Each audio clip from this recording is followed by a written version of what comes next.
Merhaba arkadaşlar, kanalıma tekrar hoş geldiniz. Bugün sizlerle çok güzel bir model paylaşacağım. Modelimin yapımında kartopunun bebe yünlerini böyle çok tatlı renkler kullanacağım. 3 numara tığla yapacağım ben. İpime göre ayarladım. Daha kalın ipler tercih ederseniz daha kalın tığ da kullanabilirsiniz. İpinize göre tığınızı ayarlayabilirsiniz. Şimdi modelime geçmeden önce eğer kanalıma abone değilseniz kanalıma abone olarak beni desteklerseniz çok sevinirim arkadaşlar. Şimdi modelimizin yapımına sizler de ipinizi, tığınızı hazırladıysanız birlikte modelimizin yapımına başlayalım. Evet, şimdi zincir çekerek modelime başlıyorum.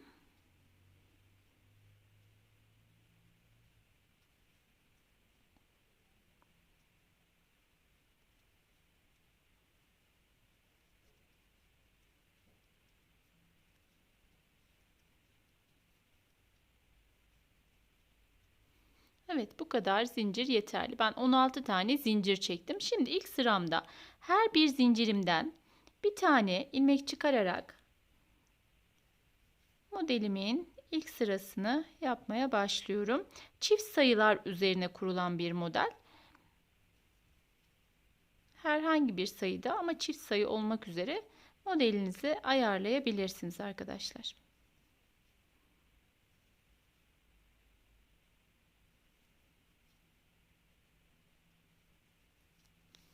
Evet, şimdi sıramın sonuna geldim. Bakın bu şekilde.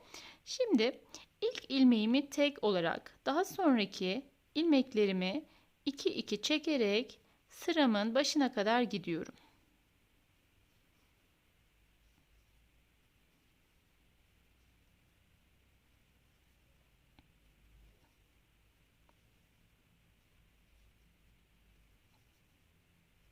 Evet, burada şimdi 2 ilmeğim kala. Rengimi hemen diğer rengimi alacağım.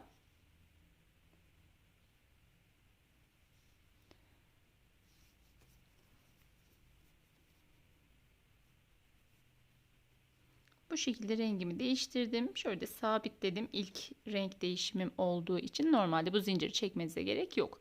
Şimdi buradan itibaren artık modelimi yapmaya başlıyorum. Tığın başına bir tane doladım. Sıradaki 2 ilmeğimi şu şekilde ikisini birlikte ördüm. Şimdi bakın hepsini birlikte kapattım bu şekilde.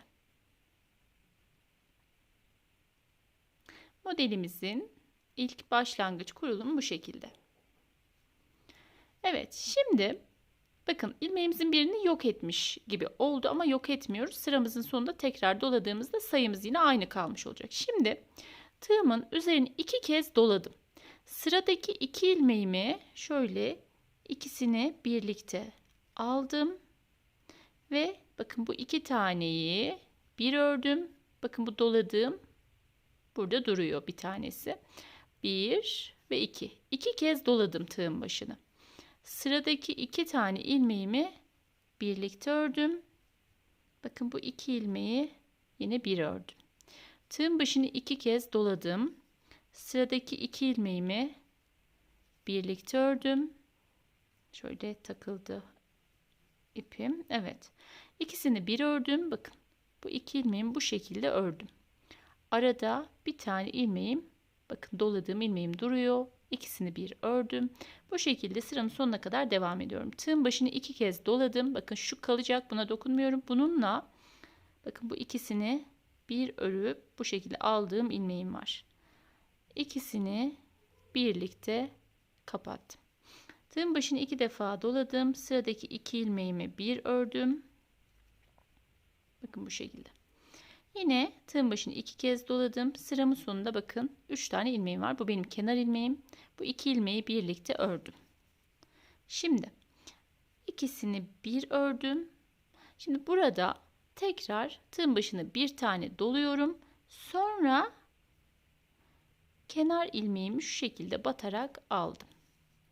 Bu şekilde ilmek sayım yine aynı oluyor. İsterseniz sayalım. Bakın 2, 4, 6, 8, 10, 12, 14, 16. 16 ilmek başlamıştık. Yine 16 tane ilmeğim var. Herhangi bir eksilme olmuyor. Sadece dikkat etmemiz gereken sıramızın sonunda doluyoruz. Onu unutmayalım. Bakın şurada hemen son ilmekten bir önceki kısımda. Son ilmeğimizi örmeden önce yani.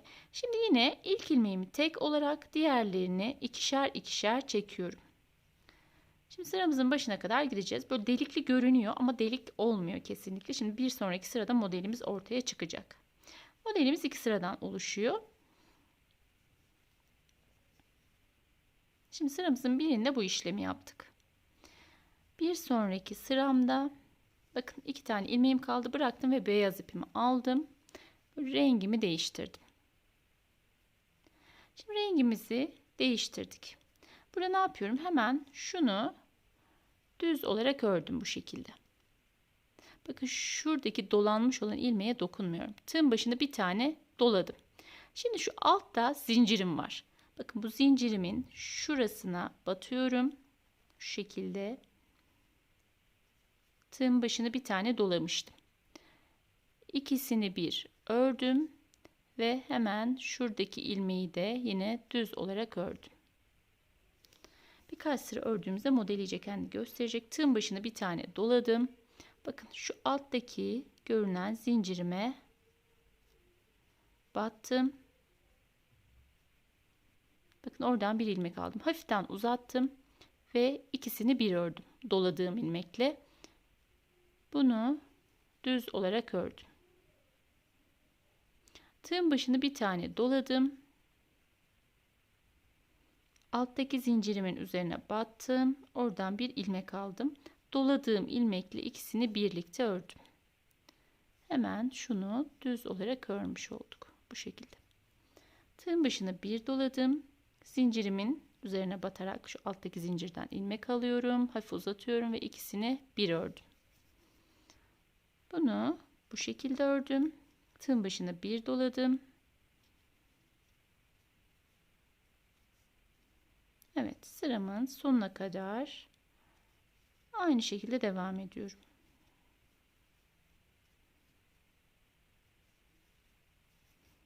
Bakın burada da yine bir kutucuğum var. Burada da yine tığın başına bir tane doladım. Hemen şuradaki zincirimin üzerine, şu alttaki zincirimin üzerine battım. İkisini bir ördüm. Sıramın sonunda kenar ilmeğim var. Kenar ilmeğimi de bu şekilde ördüm ve sıramı tamamlamış oldum. Bakın modelim ortaya çıktı. Şimdi ilk ilmeğimi tek, diğerlerini ikişer ikişer çekerek başa kadar geliyorum.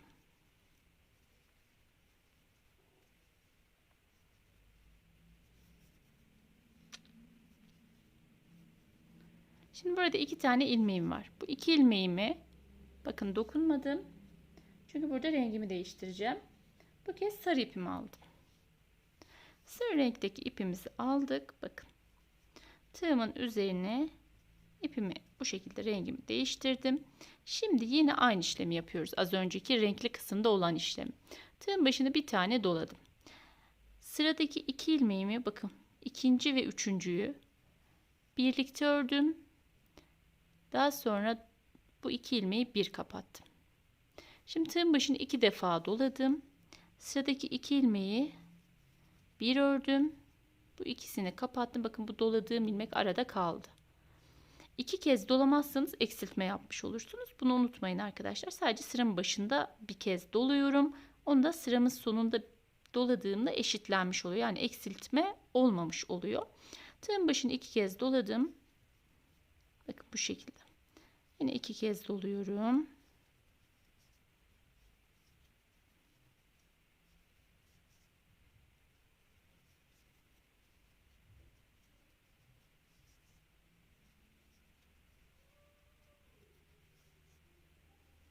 Evet, sıramın sonuna kadar aynı işlemi yaparak geldim.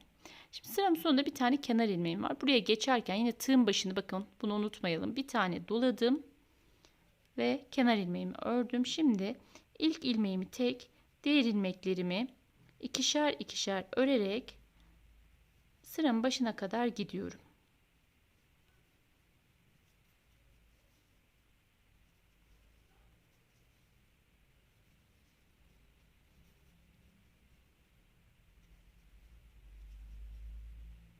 Evet, Bakın burada 2 tane ilmeğim kaldı.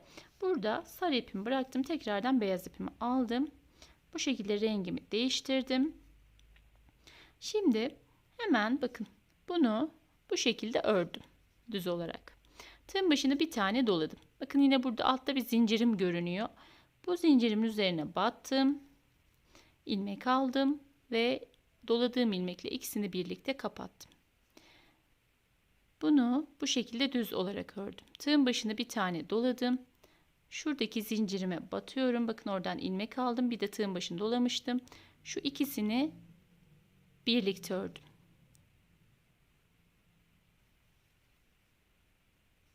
Tığın başına bir doladım. İkisini bir ördüm. Bunu tek başına bu şekilde örüyorum. Bakın şuradakine dokunmuyoruz arkadaşlar kesinlikle. Bu burada kalıyor. Örmüyorum. Tığın başına bir tane doladım. Alttan ilmek aldım. İkisini bir ördüm. Bunu tek olarak ördüm. Tığın başına bir doladım. Zincirin üzerine batıp aldığım ilmekle doladığım ilmeği bir ördüm. Sıramın sonuna kadar aynı şekilde devam ediyorum.